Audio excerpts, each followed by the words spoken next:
Let's go ahead and call this Board of Water Resources Board briefing meeting to order. Welcome, everyone. Good morning. We had a fantastic board tour yesterday around the area and excited to get down to business this morning.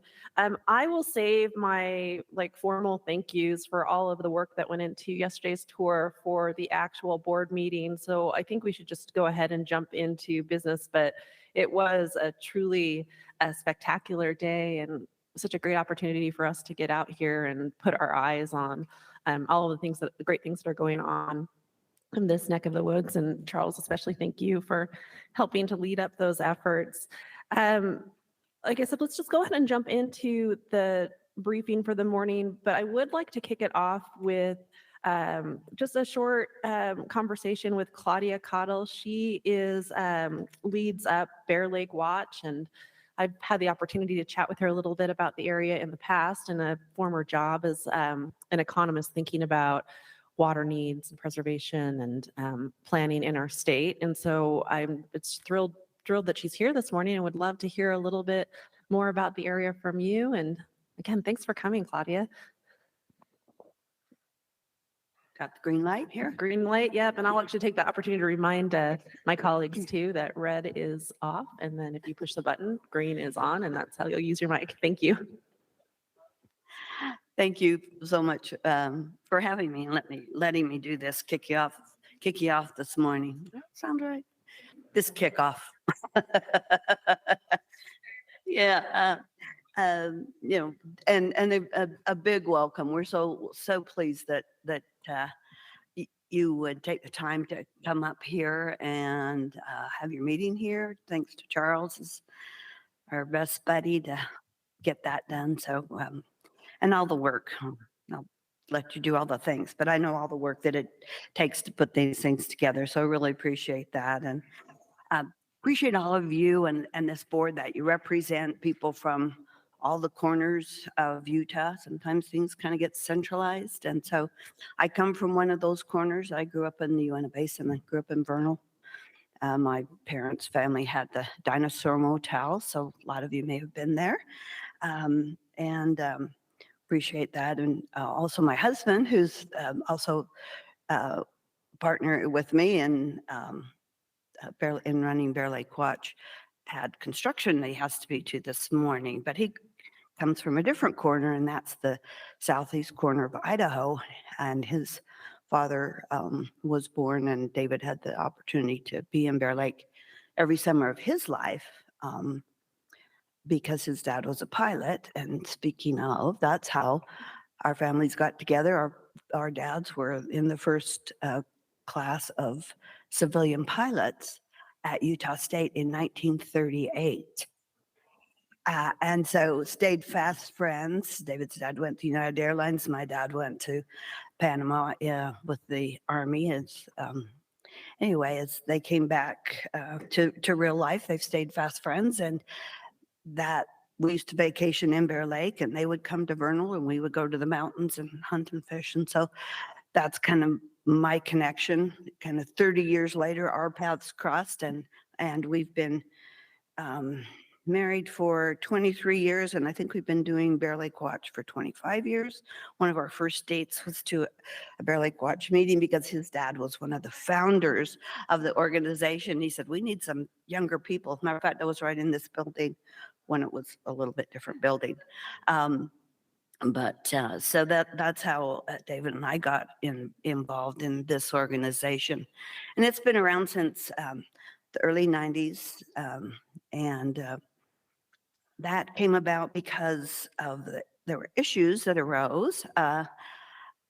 In 1992, the water was very low, and that all brought about an opportunity for discussions about the lake. And David's dad, Merlin Olson, some of you know that name, group of just people that lived around the lake, and said, what they discovered was there was nobody there to actually just speak for the lake. That's nobody's job in government, and actually that's still true today. And so this organization's been able to step up and kind of become that partner first of all, with Bear River water users and the power company. So we've worked together for over 20 years under the Bear Lake Settlement Agreement. And one of the things in there we've promised ourselves is to be good partners, and we've been able to do that. And we really appreciate them. Some of the things 2 years ago, our river didn't seem to have water in it. The Bear River just kind of didn't have water. So we all banded together to see if we couldn't get extra water to be able to deliver to our water users so they could finish out their year. They had crops in the ground. Nobody had any idea that we weren't going to get that extra water. It was difficult, but our other partner, God, sent rain and bailed us out of that one. But we worked together to try to get that done. We're working with the power company and trying to get some changes made in the way they operate. And yes, Candace's water board or water resources part of the filing. It was the Division of Water Resources. Okay. So we're kind of all partners as well in that. And then, I said, we realized there was nobody's job actually to preserve the lake. So one of the things we did in Idaho last year, and we're trying to get it done in Utah this year, is a legislation that states it is the wishes of the state that Bear Lake be preserved, and that the agencies, everybody could work toward that goal. And so that that would not be happening without our partners, the Bear River water users and Pacificor. They're powerful. They could shut us down in a minute. But we're partners and we work together. So, and in doing that, I just, some other thank yous out to the organizations that have helped us be good partners, and the Utah Water Users Association and all of the symposiums and the summits that we go to. And, we didn't know what a water right was, and we didn't know, knew a little bit about farming. It's where you go hunting. Anyway, so we appreciate the Bear River Commission, Water Quality Task Force, Water Issues Task Force, all these places that we've been able to participate in and build these partnerships. And we expect that those will continue. One of the important things you guys all learned yesterday as you went on your tour, and I hope Conley said this, I trust Conley, but Bear Lake was a natural lake before we envisioned this, we as a society envisioned this project. And so it's important that we remember that where you went to the causeway and the pumping station, that was a natural land formation at the time, at least Europeans came. So about 15,000 years. And so we have endemic fish that are here that are responsibility of the two states to be able to preserve that, because that could give us a big headache if those fish were to get listed. And so we have a lot of responsibilities with the natural lake, and obviously its attraction for recreation, but also its preservation on one hand, and then we're using it as a reservoir to send Charles water. And excuse me, Charles. I usually blame Trevor. So five different major canal companies and many small pumpers in between. So as the states have that responsibility, and so we'll continue to work with them, and hopefully we get this legislation through so we can spread that responsibility around a little bit. So Bear Lake Watch has 1,000 members throughout mostly Utah, some in Idaho. We work all of these same things. We have to do them twice. We do everything in Idaho. We work closely with the water board in Idaho and attend their meetings often. And our goal is to take this information and educate the general population about the lake, about the concerns, the things that we need to do on both sides as their responsibility and government's responsibility, and how we work together. So we thank you all for coming and the work that you do here. And we thank you for caring about Bear Lake. So welcome, enjoy your stay. You're going to have another beautiful Yeah. one, I think. Excellent. Thanks. Thank you very much, Claudia. We appreciate that very warm welcome and the excellent information. I had neglected to do our regular roll call for our briefing meeting. So why don't we go ahead and do that? We will also do a roll call when the board meeting starts at 10 a.m. I will note that Blaine Ibsen is participating online. So Blaine will come around to you for the formal roll after we get through Spencer Jones. So I'm Juliet Tennert, have the pleasure of chairing the Board of Water Resources this year. I represent Salt Lake and Tooele counties. I'm Charles Holmgren. I represent Bear River Basin, which includes Bear Lake. Mike Davis, I represent the Provo River drainage. Kyle Stevens representing Weber River Drainage. Randy Crozier representing the Uinta Basin, the Green River.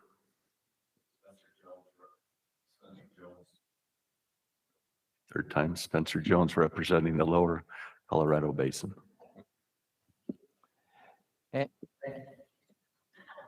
And I'm Dana Van Horn representing the Upper Colorado River District.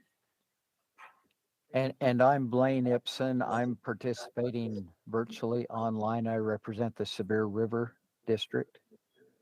Great. All right. Thank you. And Blaine, thank you so much for participating online. I know that you had another obligation that limited your ability to be here in person, but we appreciate you taking the time to join us online. So let's go ahead and jump into the items for the briefing this morning that we'll have on our, yes. Oh, okay. Thanks. See, I'm out of my element. Being in this lovely room, looking out on this lake, I'm just completely out of my element. Candace, will you please note the staff that's present this morning? Yes, thank you, Juliet. The beautiful view is distracting. With us today is Joel Williams, Deputy Director. We have Shalane DiBernardi, Todd Stonley, Marisa Egbert, Ani Baynard, sorry, Ben Merritt, Russell Hadley is online. Tom Cox is online. We have Tom Moore and Liz Harris from our AG's office. Also with us is Shannon doing minutes. Thank you, Shannon, and Randy Staker. And then we can never do our board meetings without our amazing AV team. We have Paul Gedge with us in the room, and then back in Salt Lake, yes, it takes a village, Seth Majors and Carmen McDonald. So just super grateful for all of them. Thank you, guys. Great. Thank you very much. Let's go ahead and jump into taking a look at the agenda then, the discussion of board agenda items. The first thing we have is the approval of minutes. Is there anything that anyone would like to note at this point as we're moving into approve those minutes in our board meeting? Madam Chair, I have a couple of corrections, very minor, Okay. and I could hand them to Shannon so that she could add them. It doesn't really change the tenor of the Great. minutes, but Okay. just some small corrections. Great. Thank you. Appreciate you keeping an eye out for those things. Any other items of note? Okay. All right. Well, we'll plan to get those approved in our meeting and then, yes. Oh, I might just, are you picking it up now? Okay, I probably just didn't, I wasn't speaking right into it. So we will get those approved during our meeting and then Charles, if you could provide those updates to Shannon, we'd appreciate it. So next on the board agenda, we have a number of committal of funds. We're going to go through those now. Great. Great, excellent. Thank you.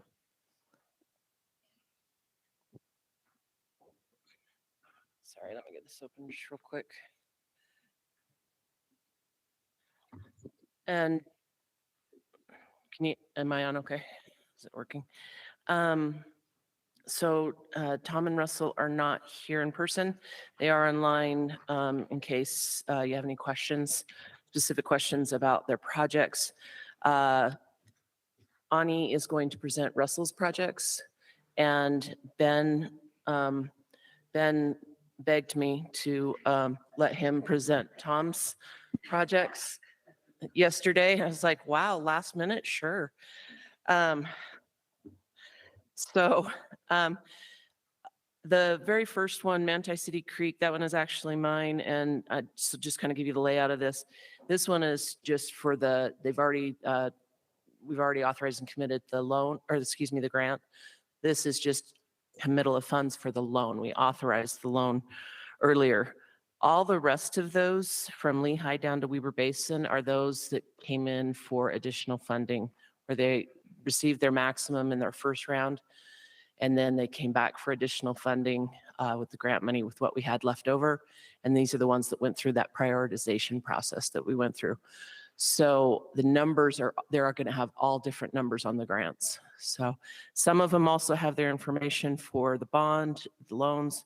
Some of them do not, but it might be indicated that they'll come back once they figure that out. And I'll go ahead, just Manti City Creek again, it's just committal of funds on the loan. And yeah, that's all that one is. Again, we authorized that back in August of 22 on that really fun day. So I don't know if there's any questions about that one. They're going to join online, even though I think they are, but they don't have to. Okay, I wanted to double check Yeah. on that. All right, thanks, Marisa.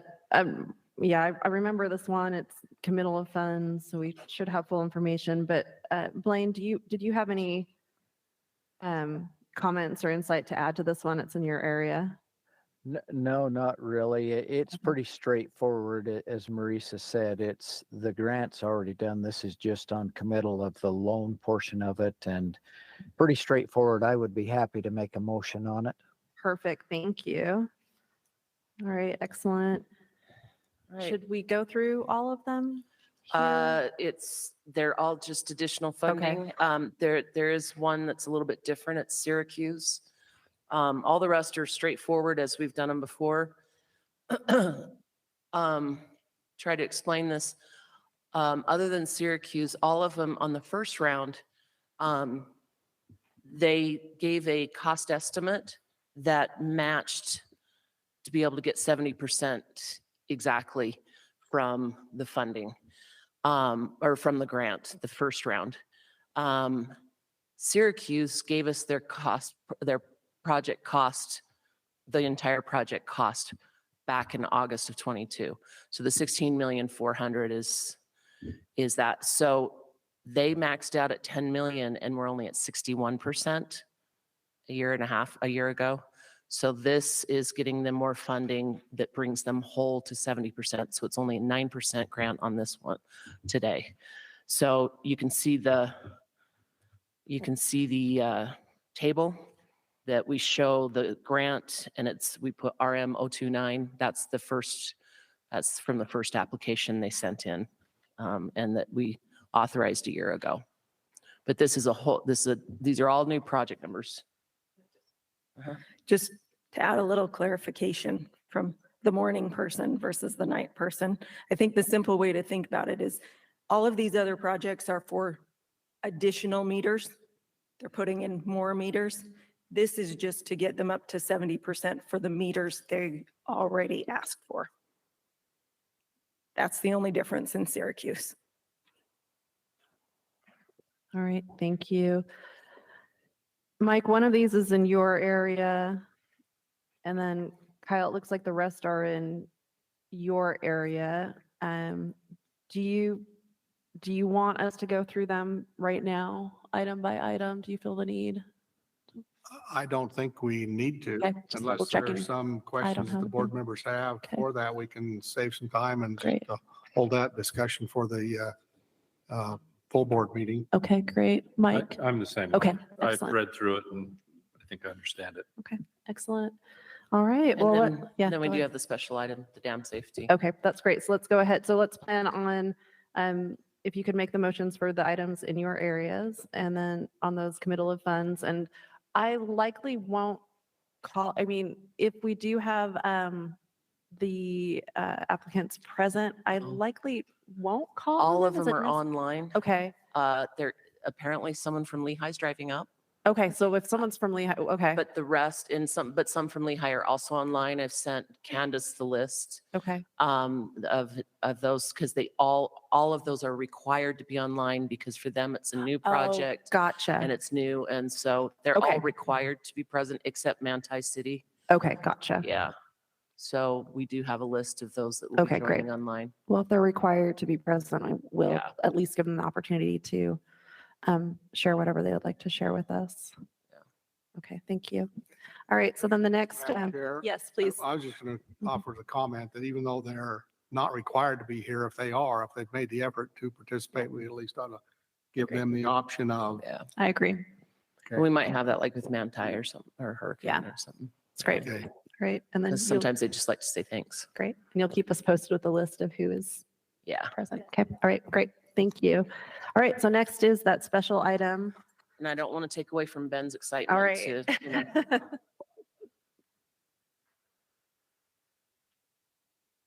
But I'm going to because I had a question this morning from Spencer, and I thought, there's enough new board members, and maybe it's been a while since we funded a new dam safety project, that I asked if Ben would give me a couple minutes to kind of refresh you all on how dam safety works, because Spencer's question to me this morning, he came over, pointed to the item, and he said, "Is this something I'm supposed to know about?" And and I said, yeah, these aren't your typical project where we get a regular application, invite you on an investigation meeting, go meet with the applicant. That's not how these work. Dam safety upgrades for high hazard dams are treated differently, and the projects are primarily prioritized by the Office of Dam Safety and Water Rights. And once they're told they have to upgrade their dam, they don't have to upgrade it unless you have funding. And so if they're told they have to upgrade and you have funding, then you don't really have a choice. You have to fund it. And you have to fund it at least 80% grant. That's what the law says. The board has set up guidelines that if it's a municipality, a water district, or city, that it will be 80%, typically with irrigation companies or other water users associations. The grant amount is about 90%. But it's, of course, at the board's discretion and what's available. With this one in particular, you'll notice as you look at the report, there is another source of funding. The NRCS is providing funds. And that is a way for the board to make their funds stretch further, is instead of having to pay 80% of the project cost, now the percentage is much less because you will pay 80% of the non-grant portion provided by others. So that's why these are a little different, and they may just pop up. The other item that makes dam safety upgrades different is staff has been given authority.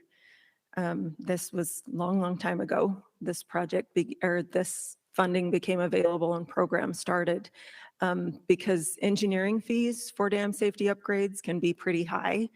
And the board didn't want to see applicants coming in multiple times for funding. The board gave staff authority to enter into an initial contract for engineering to help the applicant pay for those engineering funds. And then those are just folded into the total cost of the project when it comes to you with an actual cost estimate for what it's going to cost to upgrade the dam. So in this case, I don't think that happened, but just as a refresher or new information, that is something that could happen, is it could come to you with a contract actually already in place, but it would just be for engineering fees. And they'll be included in the total cost. So anyway, that's why Spencer had never heard of it. This may happen in the future in your areas if a new dam safety upgrade pops in your area. It may just show up and you may not be fully aware of it. I think it's a good refresher for staff to let's keep the board members up to date. But if you see one in the board book and you go, well, this is in my area, I don't know anything about it. I will say Tom Cox and Ben Merritt are the two who primarily deal with dam safety projects. So if you ever have a question, feel free to reach out to either of them. Are there any other questions just in general about dam safety funding before Ben talks to you about this one in particular? Tom raised a hand.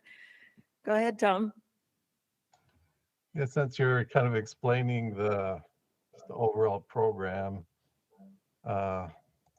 just throw out some information that, we do send out the applications, and since we got 25 million from the legislature for this fiscal year, there will be a number of applications mailed out. So right now, we've mailed out applications to Cedar City for a couple of debris basins in their area, one for Santa Quin. So I think board members when we sent that out, I tried to copy you on those emails just so you're aware of what may be coming down the line. And on the regular dam safety part, well, those two are the NRCS will be participating in, so it'll be the weird cost sharing too, like on the one that'll be presented today. But on the regular dam safety part, dam safety sends out letters to the dam owners saying that there is funding and that they need to hire an engineer. So we're anticipating any time now for dam safety to send out letters to Red Creek Dam in Duchesne, Cleveland, that's part of the Huntington Cleveland Irrigation Company. So that's in Carmen or Emery County.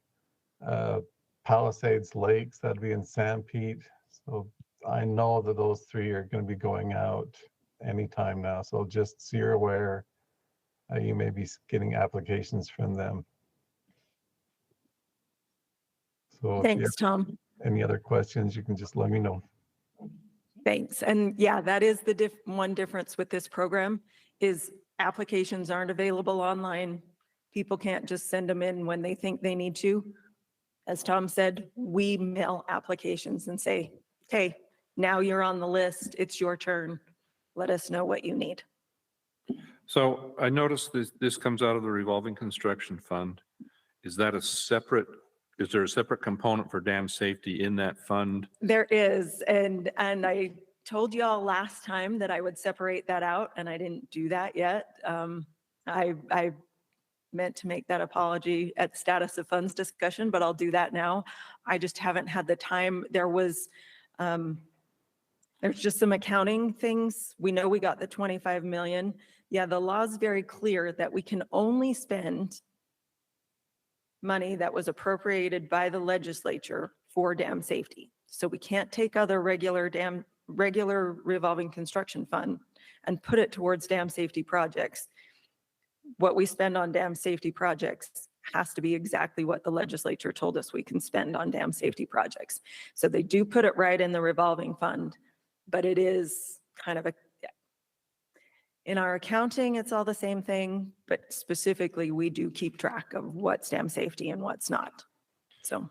Okay, so will you? By the next meeting, I'll have it figured out. You can identify how that fund. Yes. The amounts I noticed in this, it doesn't really mention have a breakout. Yeah, it doesn't. I'm going to check my numbers and see if I can get a little bit closer, but I won't have that exact today. Thanks, Mike.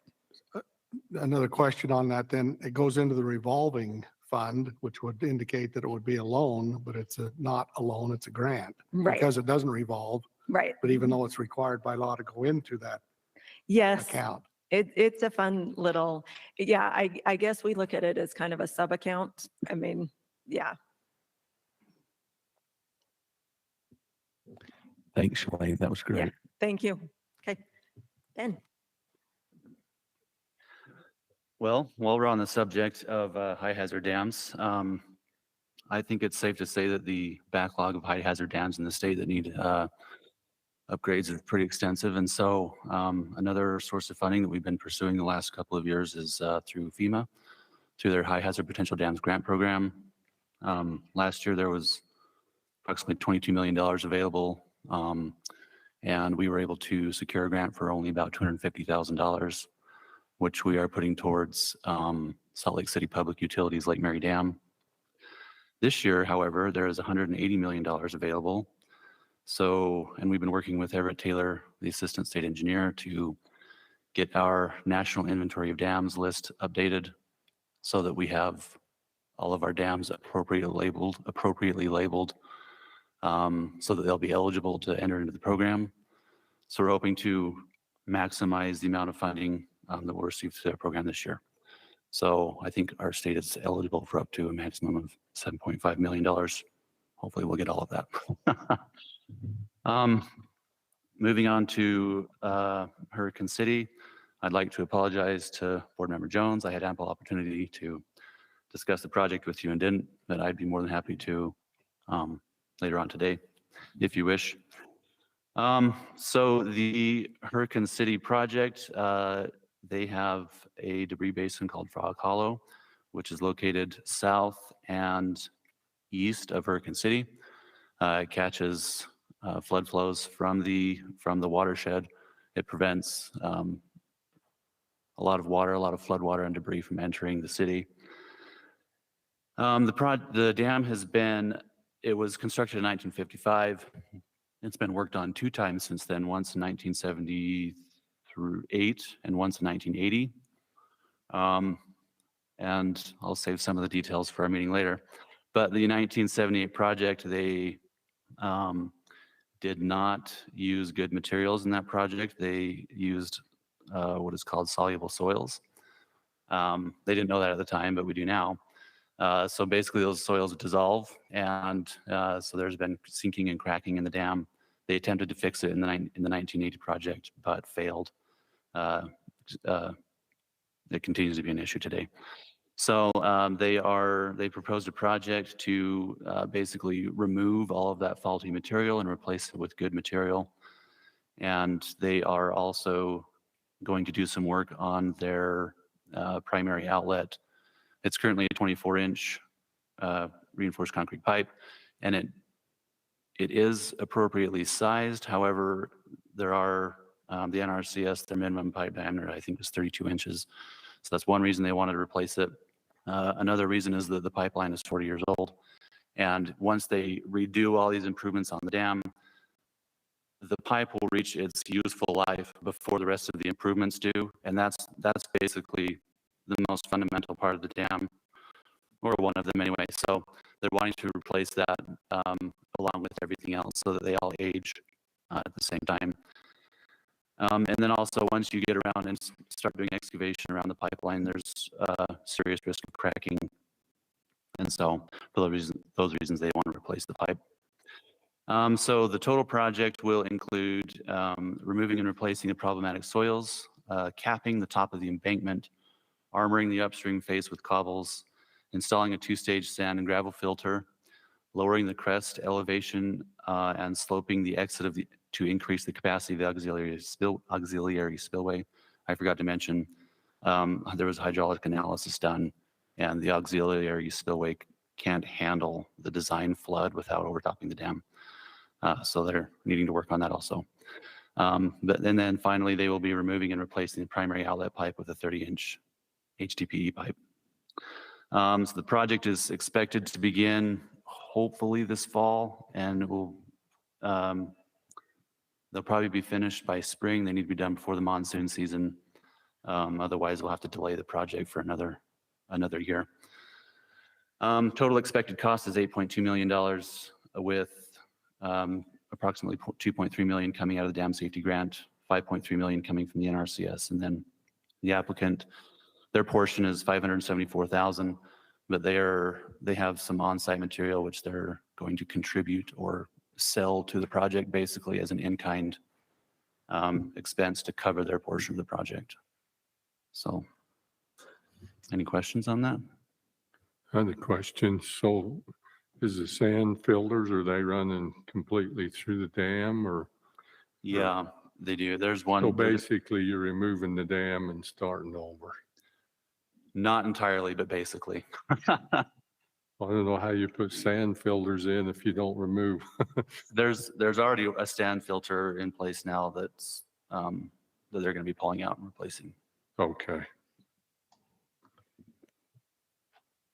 So Randy, if I can jump in, I think when they remove all the soils they put in the 70s, I guess it was the 70s, wasn't it, Ben? Or whenever it was, that kind of, they'll just, when they take that off, that'll expose the original downstream slope. So they'll just put the filters against that slope all along the embankment. And then put the, new material on the downstream side of that to hold it in place. It'll end up being kind of in the middle of the embankment. So they don't have to take everything out, if that makes sense. Well, that's the only way I could see you could do it. All right. Thanks, Tom. Thanks. Are there any other questions? All right. Thanks, Ben. And then Spencer, will you be okay making the motion on this one? Excellent, thank you. Okay, so next on our agenda, we will be dealing with that statutory water bank application. I think Shalane's going to brief us on this one.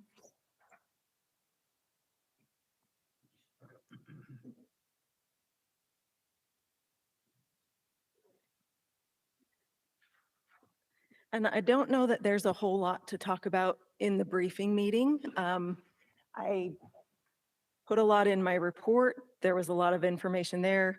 The email I sent you all, there is a whole lot of information on our website. I think it was great that the applicants wanted to make it very clear, very open, very transparent. They said, put everything online, put it all out there. We want people to know what's happening. So I'll make a short presentation in the board meeting, and staff is recommending that you approve this application. There are two parts to the motion, and I only added the second part because it is in the statute that approval of the application includes, now I don't have the report in front of me. I left it over there. But the initial principal members of the governing body. So are there any questions on the water bank that you have? I do believe some of the folks are planning to be here in person, so they're very excited about this. Kyle?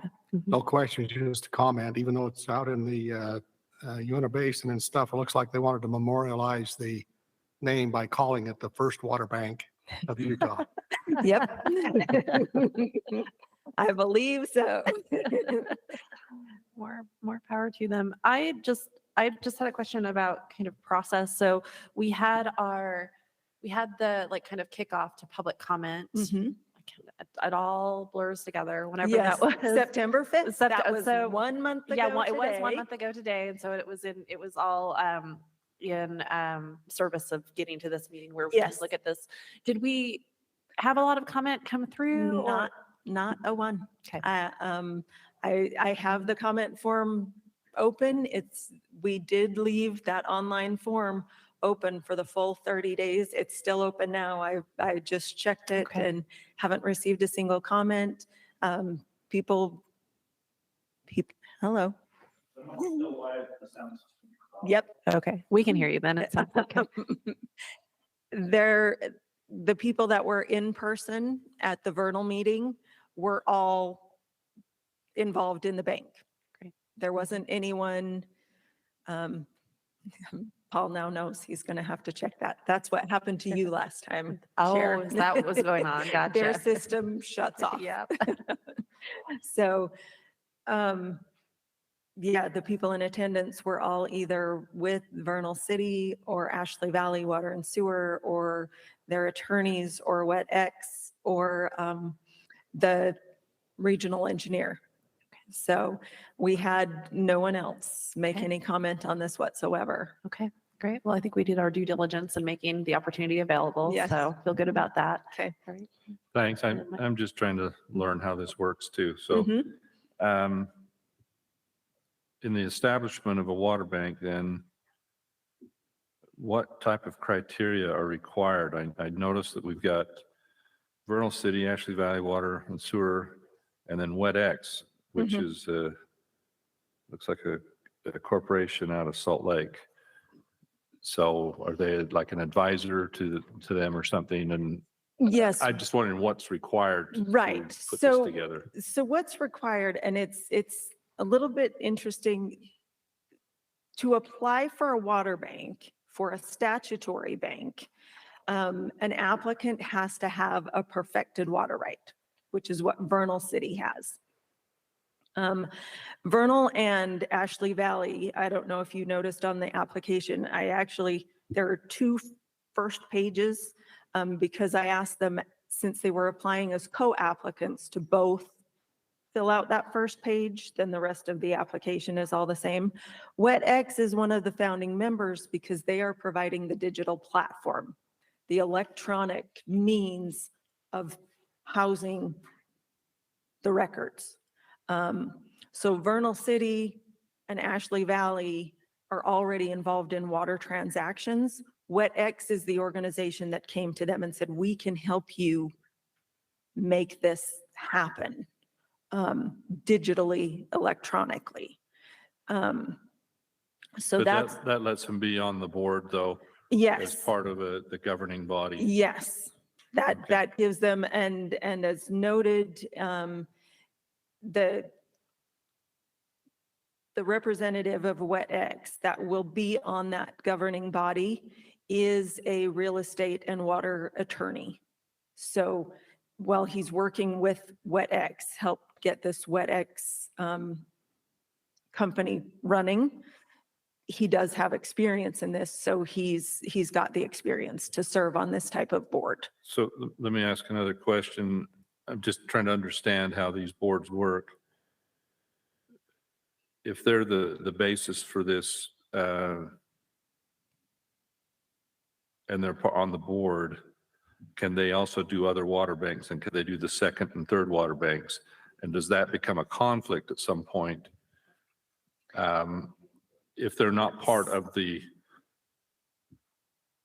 Vernal City or Ashley Valley water, the area Right. where the water rights are Right. used. I'm not sure I know the answer to that question, but I think they probably could, because I think in looking at their website, I think this is a service they offer to others who aren't necessarily banks. The service, I understand. The being on the board, I don't. Okay.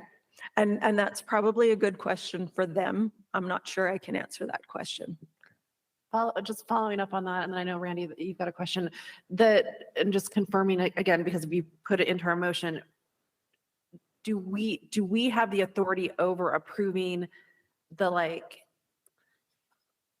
makeup of the board, or is it over the actual board members? I don't know, do you see that kind of distinction I'm asking about? Yes. And Because I share I think what my colleague, I think he has concerns, and if he does, if it is concerns you're noting, I do share those concerns. And maybe not so much about this one, but moving forward, I would want to make sure that we have some authority over how that works, or there's some sort of check on that. Where am I found this before, and now, sorry, I'm That's- actually you're looking, okay. No, we I'm looking appreciate at the code. This is new to all of us. And yes, so, and it again, this really is kind of, is. I'm excited about this because it's, we get to kind of test this essentially. And Okay, it says, in approving an application, the board shall issue an order approving the statutory bank, that's 2A, and B, approve persons to serve as the initial members of the governing body in accordance with the proposed statutory water bank structure and section 7331-202. And C, publish the approved application on the water banking website. So Okay. those are the parts of approving a statutory bank application. okay. So you are approving persons to serve as the actual initial members individuals. of the governing body. Okay. Okay. All right. Thank you. Randy? You know, one of the questions that Mike asked is I don't believe there would be a conflict as long as it's not within the same water drainage. If it's a total step, say you were doing something in the Heber Valley, this in the Ashley Valley, it's limited strictly to that area. They can't bank water from anywhere else. It's an isolated area that can be served by the That's water true. bank. And so it's totally isolated. You couldn't move water from there to somewhere else. And that part, I think I understand. The part I'm not sure of is, I know that Vernal City and Ashley Valley have those interests because they live there. So whatever development and other things may happen because of the water bank or everything, they're in control of that. I guess I have a concern saying one other entity could control multiple banks or be on the governing board of multiple multiple boards. banks and then control development within the state.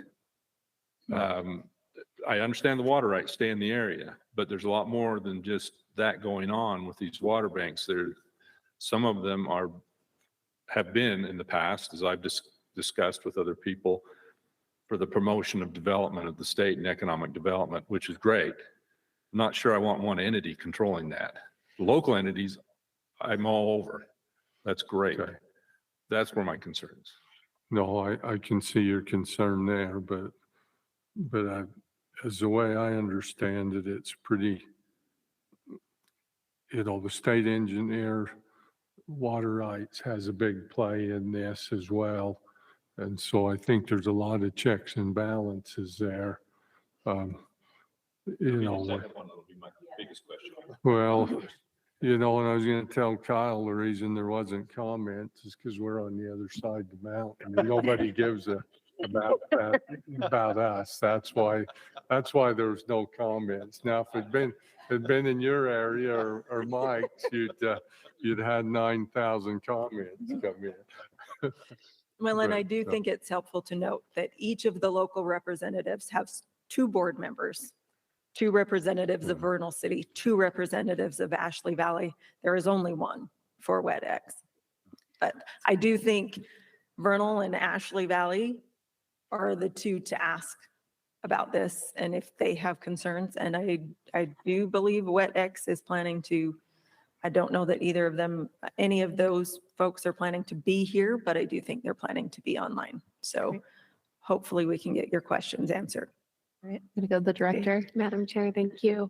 I just want to remind the board, we've had one other approved water bank by the Board of Water Resources. That was a contract bank, so a little different. The statute allows for these 2 different types of banks. But in that contract bank, I think there were very limited public comment initially as well. But then when the change application went into the state engineers, there were lots of comments. So there is still lots of opportunity for the public to engage throughout the process. As these water banks start trying to make transaction, which require change applications, and then it does go through the public process for the state engineer's office. So just wanted to note that. All right. Thank you. Thanks, Shalene. Great. Any other questions or comment? I'll just reiterate that I would like to kind of have a better understanding on this issue that my colleague Mike Davis has brought up. And I hope that we see another application of this specific type in our tenure as board members. And it's really exciting mechanism for our state. But if we don't, I just want to make sure that we have, in the record, some of our concern around, potential Absolutely. monopoly behavior and just Sure. making sure that we're protecting the state interest. So just my direction to staff would just be make sure that we check on Absolutely. those board members moving forward. Yep. Thank you. Thank you. All right. Well, we'll look forward to hearing the report on that. And then Randy, are you good to make a motion on this one? And then can we take it in one motion as you've got? Okay. Excellent. Thank you. Did I write it in 2 separate? I think you I- actually have it in one. I That's think where I I would. Yeah, it's just got, yeah, it's one motion, just, yeah. Yeah. That's where I was. It was written as one, but I just wanted to double check because Yeah, they're kind of thanks. two different things. But I think we're ready to go on this one. It's actually, again, it would be great to hear the report, and it's exciting to see this moving forward. Right, next, Marisa and Liz Harris are from the AG's office are going to brief us on acquisition and disposal of real property rule. Appreciate you spending some time on this. I know we discussed this at our last meeting and sent Yeah. you all off to do some work, and we appreciate you coming back to us. with this Yeah, rule. Liz did a lot of Liz did the work. So I am going to turn the time over to Liz to introduce herself, and we can start talking about this. Good morning. Marisa asked me to introduce myself since I'm new to the division and the board. My name's Liz. I've been with the AG's office for about 10 years. Spent about 8 years representing the Department of Commerce. 2 years ago, I came over and started representing the Division of Oil, Gas, and Mining. And now I'm also going to be working with the board and the division, and I'm very excited. I spent some time in private practice before I came to the state. Did litigation work, and grew up in Utah. Have 13-year-old twins that are delightful and a lot of work. Yeah, that's me. So Marisa asked me to talk to you a little bit about this property disposal rule. I did watch the board hearing when this was discussed, so I hopefully have a basic idea of what some of your concerns were. When we looked into this rule, there is nothing specifically that we could find that requires the board and the division to put property that it's disposing of out into the public for like a competitive bid process, or that they have to advertise it. But there is a statute, it's Utah Code 79-2403, that talks about the Department of Natural Resources and agencies that hold property. And for those agencies, they are required to draft rules to govern the valuation of property that they are going to be acquiring or disposing of. And so we took the opportunity to focus this rule a little bit more towards that, to establishing the value, because the statute states that any property that you're acquiring or disposing of, you need to make sure that the value is congruent with the terms of the purchase or sale. And so we took an opportunity to draft the rule directed at that valuation process. And I can go into it now, or I can go into it more later, precisely what that is, whatever you would prefer. I think it would be helpful to go. I'm kind of keeping an eye on time, but I do think it would be helpful to share a little bit more on this now, and then we have a couple. I know I have a couple of questions. Okay. It will help us be more efficient in the full board meeting. Okay. So basically this rule, I think probably the general standard is fair market value. That's what you want to be buying and selling property of. We wanted to leave flexibility though, because there are instances when you were having to consider other factors than just fair market value. And there was specifically a statute passed this last year that says when you are transferring property to another governmental agency, that you don't have to obtain an appraisal to ensure fair market value, as long as that agency is using the property for a public purpose, which I think is probably something that we'll be dealing with. And so the rule that we put together, we established that the general standard for establishing the value of a property we would have would be an appraisal or a broker price opinion, or a market analysis, something, objective that we can rely on for establishing the value. But that in certain circumstances, it doesn't make sense to require that. One of those would be if we're transferring to another state agency, like the statute allows. If it's a very low value piece of property under $100,000, it doesn't make sense to spend a lot of money to value that. If it's a water right, if we're pretty sure that the asking price of the property is in, it is in line with the prevailing market value, or if we're going to lose the opportunity. Just situations, as many as we could think of that might pop up to give us some flexibility. And then we also included in subsection 4 of the rule that even though we could not find anything that requires us to advertise these properties on the open market, we included something in the rule that says nothing will require us to do that. We just need to do what's in the best interest for the agency and the state. Good. Marisa did ask me if you have any questions about that. I mean, I appreciate the way this rule is written. I mean, again, first of all, we need to have the rule, but I appreciate that, there's a lot of transparency here, and it with an eye towards protecting that public interest, but also having that flexibility, because sometimes these rules are written so prescriptively that you end up in a situation where you're actually not protecting the public interest. And, we, as the board, our job is to, have like kind of that ability to, work through unique issues. And so I appreciate that you've preserved flexibility for us in the Perfect. division Well, yes, here. flexibility is key. And one thing I didn't mention, in cases where you are transferring or acquiring property and it's not based on the fair market value, there is a provision that says basically that needs to be documented, what the reasons were for it was, and why, just so it's, again, transparent. Marisa also asked me to talk briefly about what the rule process is. Thank you. Yeah, it's going to be my next question to you. Yes, and I have to look it up every time.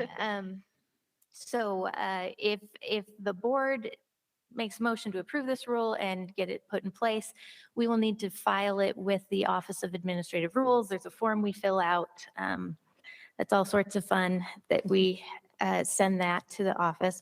It then gets published in their bulletin for 30 days.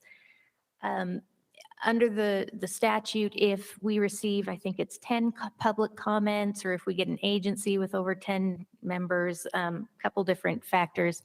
If we get enough public comment, then we're required to hold a hearing on the rule.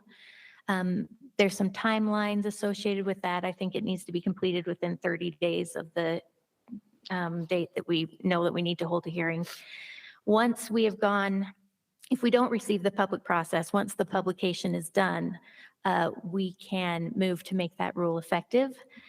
The rule can become effective, I believe the shortest time is 7 days after the publication or the hearing ends, or on the far end, 120 days after the rule is published. So we probably would be coming back to the board for a motion to make it the rule effective at some point. Okay, great. So questions? Yeah, go ahead. I just had a question. Is there anything that we need to take into consideration if we were to transfer the property to another public agency? Among different agencies, there's different missions or objectives. And so if we initially acquire property for the purpose of a right-of-way, let's say a pipeline or some water conveyance purpose, and that we transfer that off to another agency or public organization, of us putting like a deed restriction or some kind of an agreement in place that if we're relinquishing that property, we don't think that we need to have a right of way there, but in the future that we do, and that other agency now holds the land, and we don't want that to happen. And so just want to make sure that that would still give us flexibility, that we could maybe an unnecessary deed restriction on the deed, on the deed, but maybe a separate agreement that's recorded. Some sort of right of first refusal or something. Correct. I mean, I think if we know we're going to use it, I would say we put the easement and record the easement or right of way and transfer it subject to that. But I don't think there's anything in the rule that's going to limit our flexibility. I think as long as we document what we're trying to do and come up with a legally enforceable agreement, then I think we would be just fine. Okay, perfect. Thank you. Thank you. I have a question kind of in the same vein, and I think it might even be the same question, but a different circumstance. So thank you for just allowing me to maybe even be redundant here, but this specific piece of property that that's brought all of this up, I have been thinking about it, and an idea that I have for it is if it does get transferred or sold to a partner division, I just want to make sure that, if that division were to end up selling it, that we potentially share in the profit, at that point. And again, that's a policy discussion that we need to have with the division and also our board. But I want to make sure that the rule allows, like, it has the flexibility in it to allow for that type of agreement. I didn't see that it specifically, at least with the rule, like that it specifically precluded that, but I just wanted to double check that we have flexibility for things like that. They're kind of similar to what my colleagues. I would have to think about that. Okay. Typically, there's a doctrine, which I can't remember the name of Sure. right now. Sure. That basically, once you close on a piece of property, all the agreements and the contracts surrounding the property go away. The title transfers and you're done. So I would have to probably do some thinking and research into whether those types of agreements are enforceable. Okay. Okay. Great. That said, I don't see that there would be anything that I've seen in the statutes or rules that would prohibit that. I think there's flexibility. Okay. Appreciate that. Thank you. Yes. I have a question. I'd like to understand this number 4 item. My experiences is in local government, and this one's a contrary one to local government rules. Why would we want it this way? I'm not saying that I'm not agreeing, but Specifically, that there's no requirement that you do Right. competitive bids. So first off, let me say, there's nothing that prohibits you from doing Right. that. Right now, there's nothing in the statutes or rules that say you have to do it. Like, for instance, SITLA does have that requirement. They have to advertise it in a reasonable manner to make sure that they get enough interest. Again, that goes just to flexibility. If there are things that the division and board are trying to accomplish, that putting it out for a competitive bid is not going to help accomplish those goals, then this gives you the flexibility not to have to do it. I mean, doesn't that open the door though for the neighbor of somebody with the division that knows about it can buy it and nobody else knows about it and it looks like an insider deal? Well, and that comes back to the value aspect of the statute does require that you get congruent value. And so you have to have some sort of justification for why it isn't an insider deal while they're not getting, a benefit at the state's expense. You have to be able to justify that what you are disposing of is not necessarily fair market value, but that there are good reasons for the value that you're giving. Does that make sense? That part I understand, particularly when you're going to another agency, but I'm not sure. My background is just dealing with the public's money. And when it's the public's money, it's always been our position that we try to protect the public's money as best as possible. And so, but I understand between agencies and things, that's a different issue because you're facilitating the other agency to perform similar things that you're doing in a different way. I get that part. This one just doesn't quite make sense to me. Well, and again, nothing is going to prohibit you from doing that. Right. And best case scenario, maybe you do want to have that be the standard practice, that you put it on the open market so you can ensure that you're getting the best value for it. That said, in some cases where you do, are you transferring it to a public agency? If you had to if you had to get competitive bids for that, No, that part Yeah. I totally agree with. or But perhaps UDOT has something similar to this. So if they have gone in and done eminent domain on a property and taken it from a certain family, if they ultimately decide that they don't need it, they will give it back to that family. They get the right of first refusal. So it just gives you the flexibility to do what seems to be most fair and most appropriate under the circumstances. So it's not going to require it, but certainly it is an option to do it in whatever case you would want to. Does the board, I'm always trying to kind of understand where the authority is, because because, potentially we might want to try to amend this rule to be more specific around competitive bids if it's going out into the private market, preserving the ability to not do those things if it's some sort of public transfer. We could be that prescriptive likely in that rule. But I want to go back to the flexibility and kind of understand the authority. Is it the board that ends up having authority over the terms? So can so again, we can, as practice, we could say for this property sale, here's our rule, but we want it to be competitive.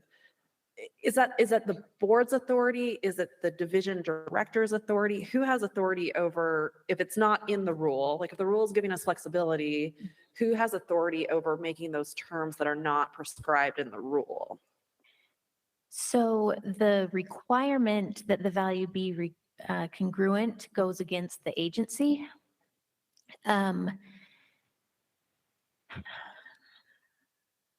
And I believe the statute that talks about not needing an appraisal specifically gives the division director authority to make that determination. And I'm trying to remember, I believe the act that allows you to purchase property, I believe also gives it to the agency. It seems like, from what I've seen, the division typically comes and requests and keeps the board involved and requests for permission for all of those things. So I think it probably is an agency authority, but the board definitely weighs in. So give it, okay, go ahead. Yeah, one thing when we initially asked for committal of funds for acquisition of property and rights of way, we specifically asked the board at that time, do you want us to come to you for every piece of property? And the board said no. But what we do is we give a report after we've disposed of one property on the market, but we give a report of what we've acquired. So the board had committed, I believe it's $5 million and towards the acquisition right away for this one particular situation. And, but the board said, the division takes care of it. We do have the board chair sign. Did they sign the purchase? I think so. We haven't purchased anything for a minute. But So, yeah. I think that's all helpful. I'm kind of asking that question because I just, again, if it's the board's authority, we could just, again, we have that eye for this, for this, and we could, as a matter of practice, decide we want to advertise, we want to be competitive.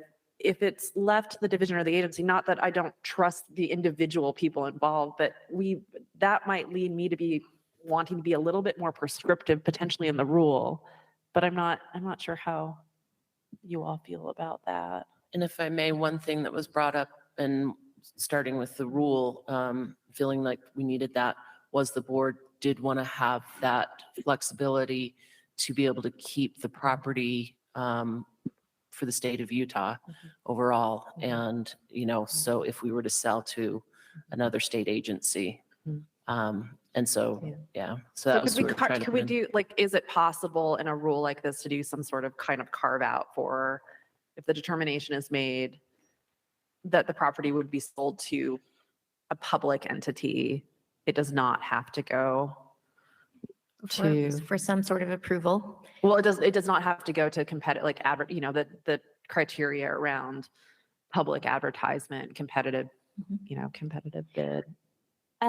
Yes, I think we left it, right now there's no requirement. Yeah. So we left it with no requirement Yeah. because that gives you the most flexibility. Yeah. If that's something that you feel like you wanted to make sure that it always did that, except for in certain cases, we certainly could do that. That could also be a policy that is put in place so you don't have to necessarily put it in rule and restrict yourself that way. Okay. That might be, I'm just trying, the concern's been brought up. I understand like that potentially could be a way to handle this, is that it could go into some sort of policy. Madam Chair, and Liz, you can let me know if this is possible, but I think we could also either put in a rule or into the board's guidelines that the division shall bring before the board any, properties for disposal prior to the actual disposal of the Okay. property. And So that you would could give us authority evaluate over- how we determined if it was for a public agency, if we were, did any sort of market analysis, those type of things. If we put it on the market, then you could provide us feedback on how we go about disposing of that property. That could I'm more potentially be- comfortable with something like that, mainly because it opens it for the public to have potential input or knowledge that they may not otherwise for that reason. Certainly not because of trust of Yeah. you guys. Madam Chair, No, go right ahead. so there is one property that we have disposed of, it's sold, and we listed it MLS on MLS and we sold it. We did a comparative market analysis based on the previous appraisal that we had purchased it from, and that we started that as our listing price. And then we listed it and sold it. So. So I had not specifically looked at this to determine who had the property power. I'm happy to look at that in the next hour before the next session. If I can come up with an answer, I can update you. But yes, we can put something like that in place. My only, and maybe one way that could be done is you could put into rule who can sign the purchase agreements. If it's, you have more flexibility if it's the division, if there's a time sensitive nature to it, but we could look at it that way. If you do want board approval for any disposal or purchase, you probably just need to make sure that you're putting that in the purchase contract, that that's a contingency.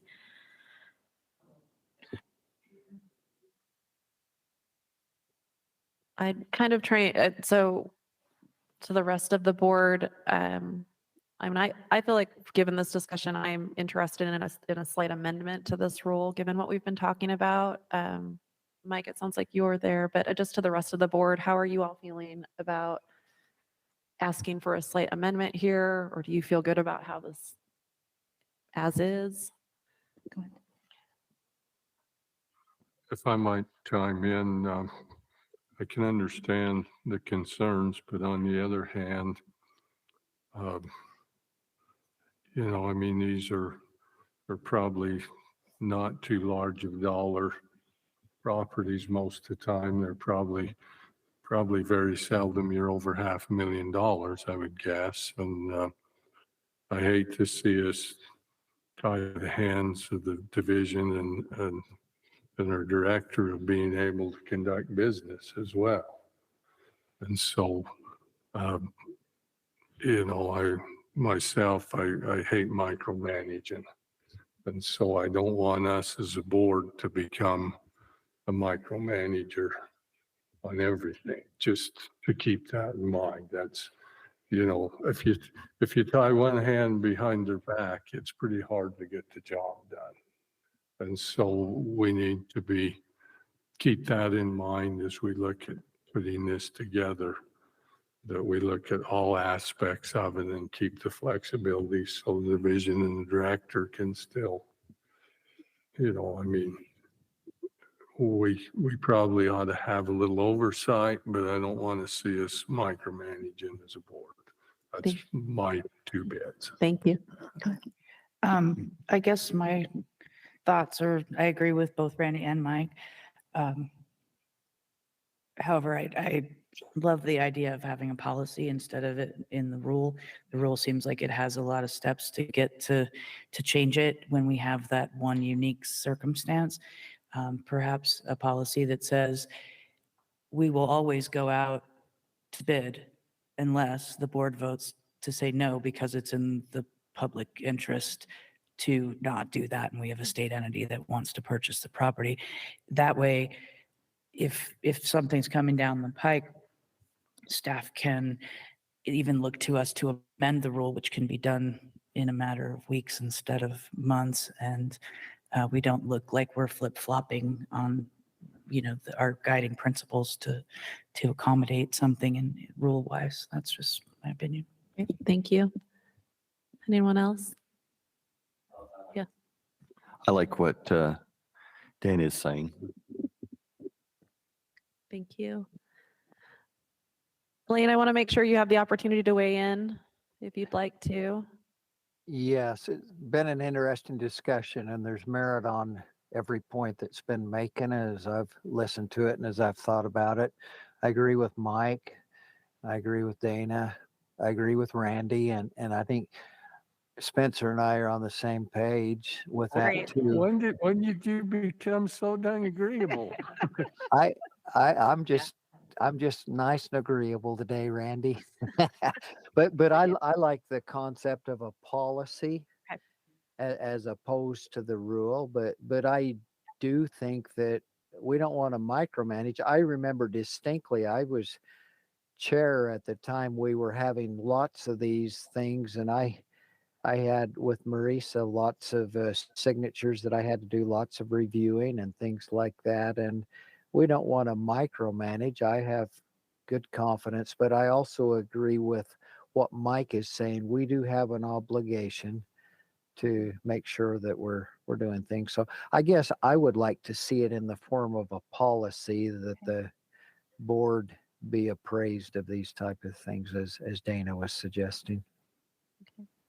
Why don't we do this then, Liz and Marisa, as you come back to present this in our board meeting, if you can come back with maybe a suggestion around what a policy would look like and how that would operate complementary to the rule as proposed. I think that's it's sounding like a good way to handle this. Again, we want to preserve that flexibility, but also make sure that we're protecting the public interest. And it feels like that's where we're landing on maybe a good way to manage that. So when we do this agenda item, it doesn't have to be the actual policy proposed, but maybe just what a policy would look like. And then we could plan to take that up before this rule, because this rule, just to remind everyone, this rule will not be official until it goes through the process. And so we can work on the policy in tandem with that. Go ahead. Yeah. Yeah, the soonest this could be effective is basically 37 days after we actually get it filed with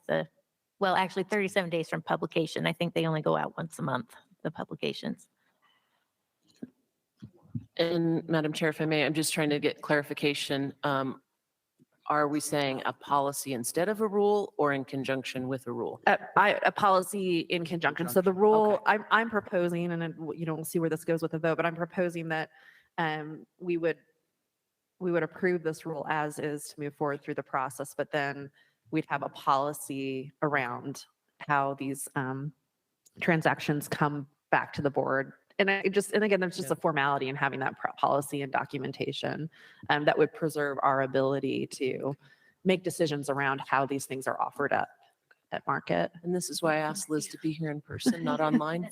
And again, we don't need, I'm not saying that we need that policy today, but just if we could just, hear like your suggestion of what that policy would potentially look like. Madam Chair, I might add that the board has the board guidelines. And so and that's kind of I think the policy information that the board has provided to the division staff. So I would recommend amending the board guidelines to include some sort of verbiage of that. Perfect. Okay, thank you. Madam Chair, a question. Yes. Are we up against any type of timeline with pending action to move this process forward with sister agency?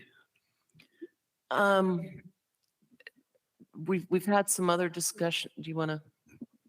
I would just add that we have been in discussions with state parks. They're not banging down our door, but I think they are interested if the board is amenable to it. Okay. All right. The concern is, vacant homes and in neighborhoods. So we were going to have a discussion with parks to see if anything, no matter what we end up doing with the properties, if they want to do a lease agreement to have staff living there, because that would be their purpose in purchasing these properties, because there's homes.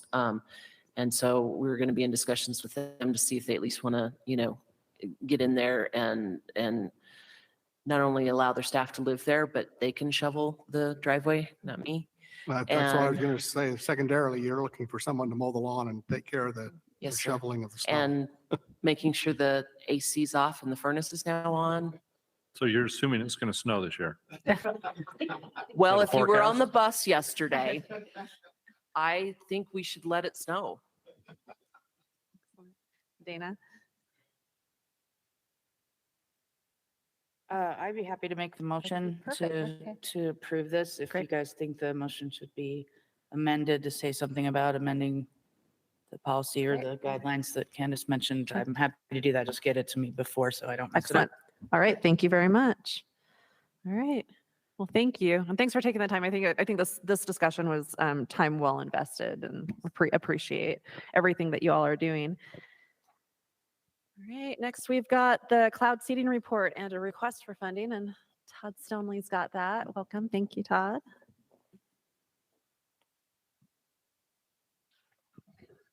Well, it's that time of year. We hope it will start snowing.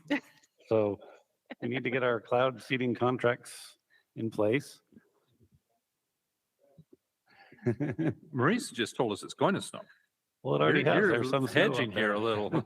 But we aren't yet seeding the clouds because it's not the best time of year to start that. But so as you'll see in your board materials, there's a request to commit up to $200,000 for the upcoming operational cloud seeding program, with continuing maximum state cost share of 50% with local sponsors. And I know that we have a total of 350,000 available for this, Candace, and I asked Jake why it was only 200. Do you know why it's only 200 in this request?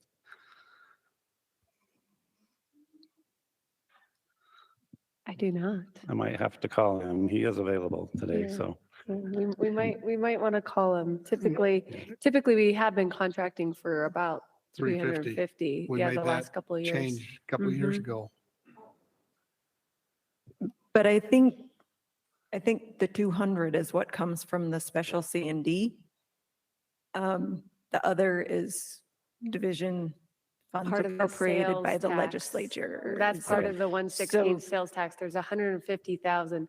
That's right. Thank you for the Yeah. reminder. So there's 150,000 that we get from the 116 sales tax. And so the board then we historically, and thanks for the reminder, Shalane, we have had the board provide 150,000. And then about 2 years ago, the board increased that to 200,000. So the total is 350,000 when you include the sales tax. The board's portion is 200,000. Thanks for the reminder, Shalane.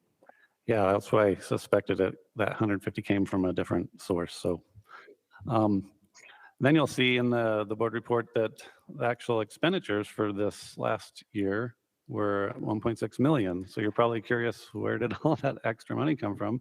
And that's the exciting part that I'll present today. The legislature appropriated a whole bunch of funding for us to increase our cloud seeding projects. And part of that came through a $1 million grant from the Governor's Office of Economic Opportunity, which we used to build new remote generators and install a few of those. So I'll be presenting the details of that.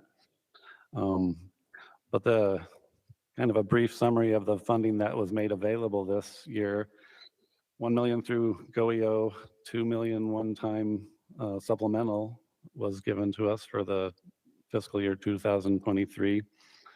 9 million one-time was given to us for the fiscal year 2024. And then an ongoing amount of 5 million was provided to us to enhance and expand our cloud seeding program annually. So I'll talk about those details, what we are planning to do with that in the presentation later. But we also had a great cloud seeding symposium this last week, and Charles was there.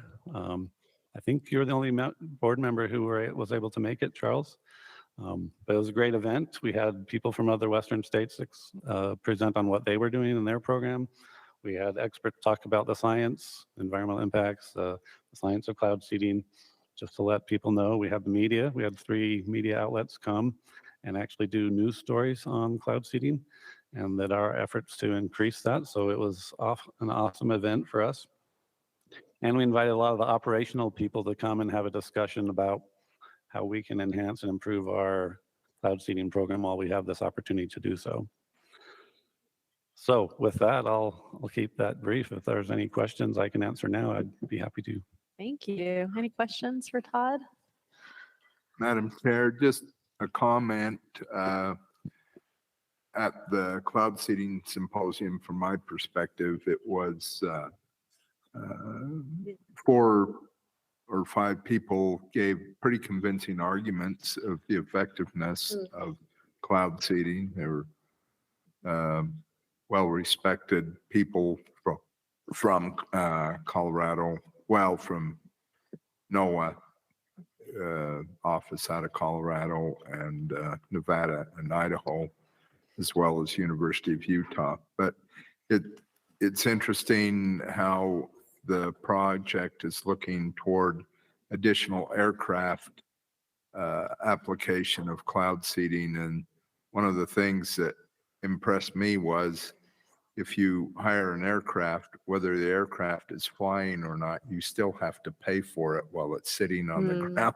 And it's $500 an hour.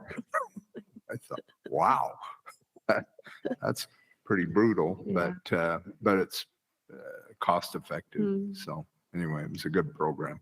That's great. Yeah, it sounded very interesting. And I did forget to mention that we did have an aerial program in the southern region of the state for this last season. So that was a thing, and that's going to expand to the northern region. I'll get into the details of that later. Great. Well, we'll look forward to the report in the meeting. Charles, are you okay to make the motion on approving that funding? Yes, Madam Chair, I would be happy to. Excellent. Thank you very much.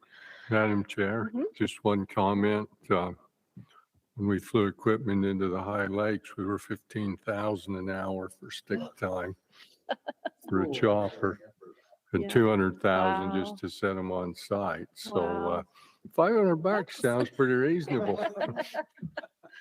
Sounds like a deal. All right.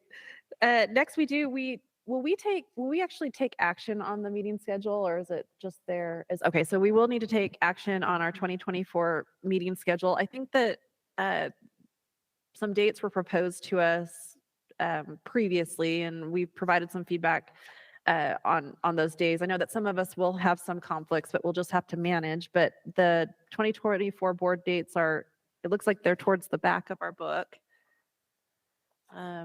Do you want to make any comment on this? Yes, so we've provided these dates to you, got a little bit of feedback, and these are kind of the dates that we've landed on. So it's in your briefing book right before the meeting minutes. Great.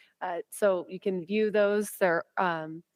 We have them all scheduled in Salt Lake except for the March 20th, and that's in St. George. And then typically, we have a board tour once a year, either typically in our August or October meeting. So we are anticipating that one will also be remote as well. So Perfect. we'll figure out where that one is in a couple months, though. All right, excellent. Kyle, do you want to take the motion on that one? Excellent, thank you. All right. So we've gotten through all of the agenda items. Information to the board is next on our briefing agenda. Thank you, Madam Chair. So just a few things. We're going to have Shalane DiBernardi chat with us about the status of funds.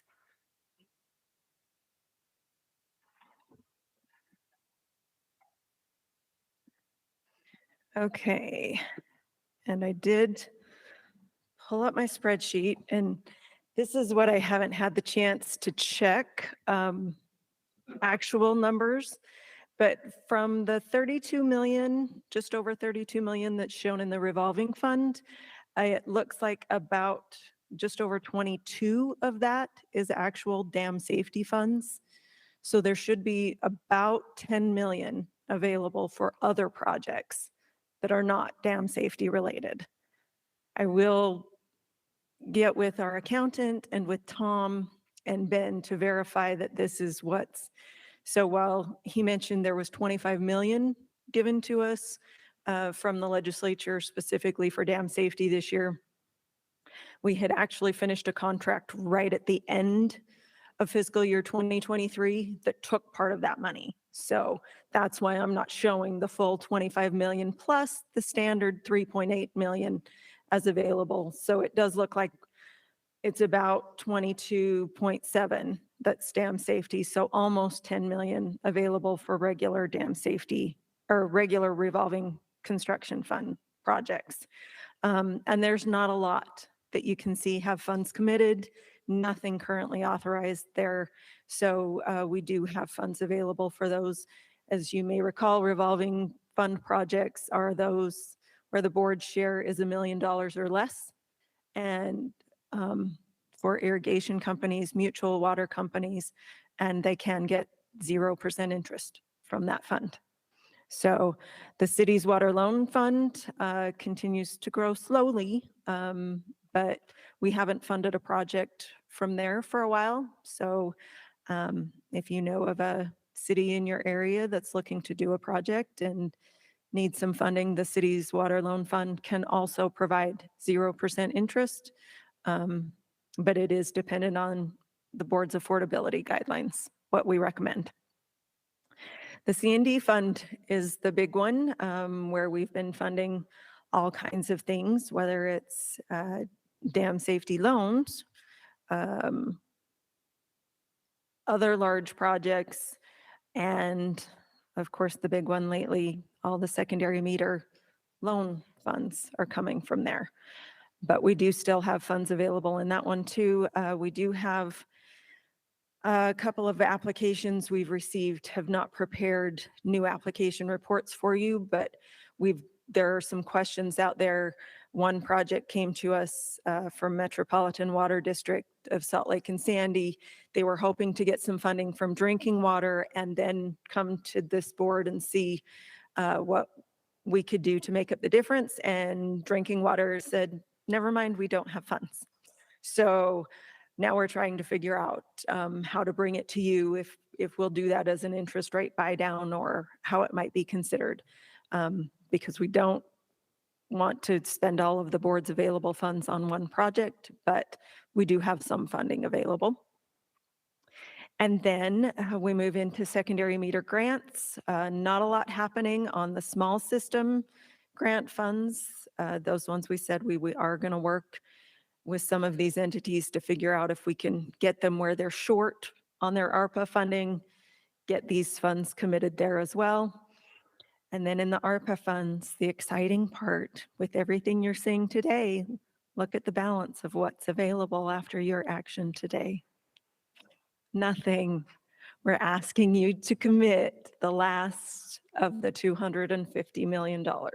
So now we get all excited about that. And then, of course, in January, we may have a bunch of people say, never mind, we don't want your money. And then we'll have to do this again. But that is what we're looking at, is getting those funds contracted and spent. So any questions on the status of funds? Great. Well, thanks for that report. Oh, go ahead. I was Yeah, slow to go the ahead. mic. It's okay, go ahead. Remind us again what the small system secondary meter grant funds Sure. can be used for. So those actually came to the board before all the ARPA funding Right. became available. Okay. Small system is 5,000 connections or less. That's or a city. Any city qualifies as a small system. It's $2 million a year that the board gets, and it can only be 50% of the project, not 70 as the ARPA funds are. So there have been some projects we funded where we gave them, the board gave them small system grant for 50% and then made up the 20% difference Out of the other. with the ARPA. Okay. Mhm.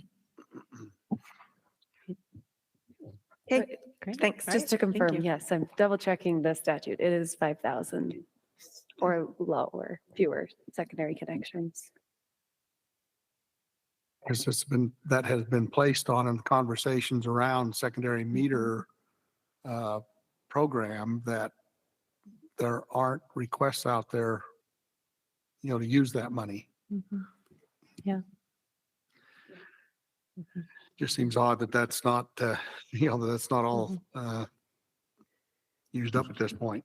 Or go ahead. Oh, Yeah. Madam Chair, I would just add, so one of the parts of the small secondary fund is, it's, as Shalane mentioned, $2 million. The difference is between this and the ARPA grants included grants up to 70%.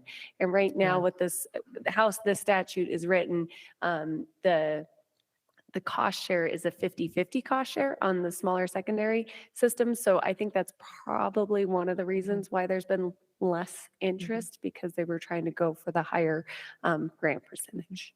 I wonder, I'm not sure how this will play out. I wonder if there will be a pickup in demand, once those ARPA funds or that have been pushed through and that program kind of comes to a close. But I might suggest that and I don't know if it would be the division or the board in this, but that we consider looking at that 50%. And I understand that that's in statute, but potentially we could provide some information to the legislature around whether or not that 50% match could or should be changed. And so maybe we should keep in connection on that conversation. Yeah, happy to take that to some legislative folks and kind of bring up that discussion. The other comments and concerns that I've had regarding this specific funds is that the size is so limited that some of those that would be interested in the funding, they're not eligible because of the 5,000 limit or the city limit. So that is also one of the concerns. Because it would be good to see those funds put to use rather than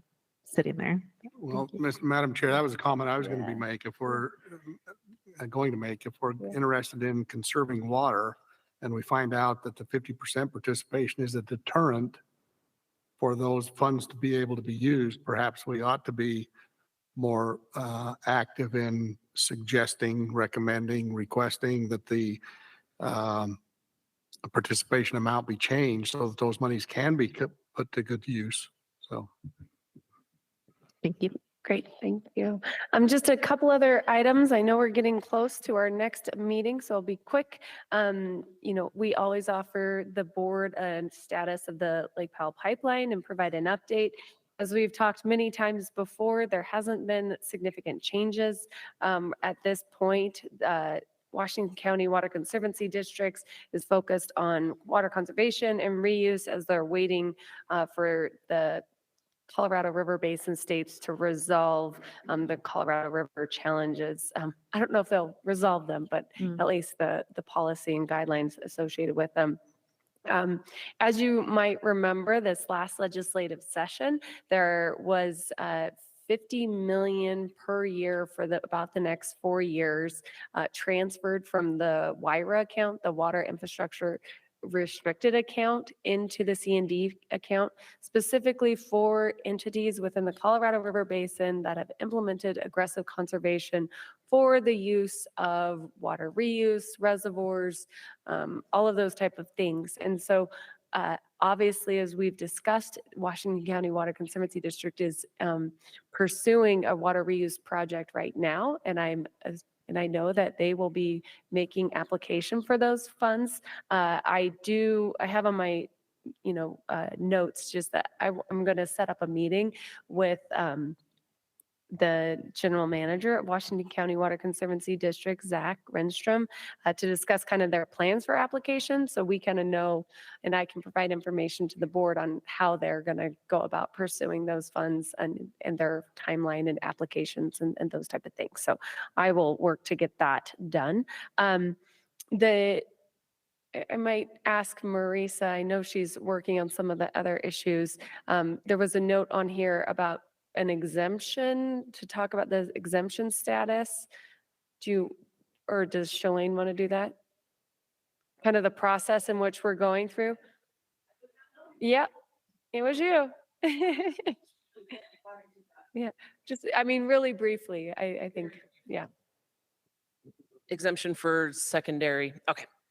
Um, The secondary for the metering secondary metering. requirement. So the secondary metering requirement that was set, there were some exemptions when that first came out in 2021.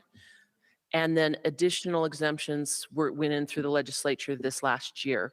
And so there's several different exemptions that can be, because you can't get a meter warranty because of your water quality, you're in a groundwater management area, you're fifth and sixth class county and a small county, and then it's got some of some of the reasonings why you could be exempt. Depending, it's the cost is just too exorbitant compared to what what their budget is. And then there's a whole other host of things. It's subsection 13 in the code, and there's a few different exemptions there. Those are done by the Division of Water Rights. So they have to apply to the Division of Water Rights about that. So we're already doing that. Someone, Heidi King in our office, has sent out emails to all of those applicants that we know of, the ones that already have funds committed, to those applicants saying, if you're going to file for exemption under subsection 13, you need to go here to the Division of Water Rights, their application, and contact their regional engineer. And we've been in contact with Water Rights about that list. Then we've got the other ones that we feel like the ones that are under the fifth and sixth class counties. We actually looked at the county and determined, okay, these could fall under fifth and sixth class counties. And so we have that list. We send a little bit different email on that one saying, you are a fifth, sixth class county. So, if you want to look at this exemption, you also might be exempt, want to find an exemption under subsection 13. If so, that's water rights. So we've got that going on, and we have let any of these entities know, and we have a form for it. If you plan to file to be exempt by January 1st, which the board set this date, by January 1st, 2024, you have to choose to either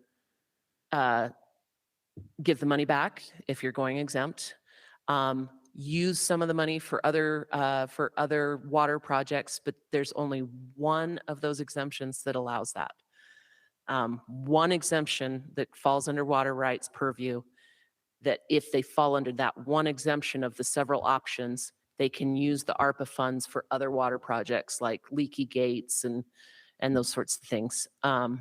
Otherwise, they cannot use the ARPA funds for anything else. Subsection 13 also says, okay, if you're going to be exempt through water rights, you have to come up with meters placed at strategic locations in your system, and they work with water rights on that. The question has been, can we pay for those secondary meters out of the ARPA funds? We have looked at the statute, and what we understand is we cannot use that. The funding for meters is for individual user connections, so it cannot be used. So, yeah. So we're trying to get that information back. So when people say, we're exempt, we don't need your money now, we can get that back in the pot and get rolling, because at the end of 2024, all the ARPA money has to be under contract.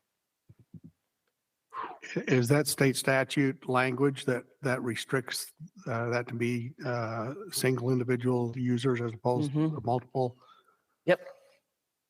And we've had this discussion with some entities that have a connection, but then it goes off to 10 houses, or it goes to a common, and we've said we cannot, the meter that meter right there that's then splits off to individual users, that meter cannot be included in the ARPA grant. Is that a situation where there should be some discussion had about a change to the legislation that would allow that? Again, if we're looking at total conservation of water, and that's being a limiting factor, is that something that we should, and I recognize when the legislation was put in, all of the scenarios were not thought out? And Mhm. is that one that perhaps should be? If I may, right now, as of today, after the committal of funds, there are no ARPA funds available. Today will be the last of the ARPA funds committed. Now, some might end up coming back. But the ARPA funds have to be under contract by the end of 2024.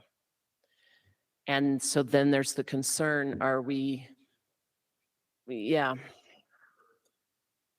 We know if that money comes back, we know we can get it out somewhere.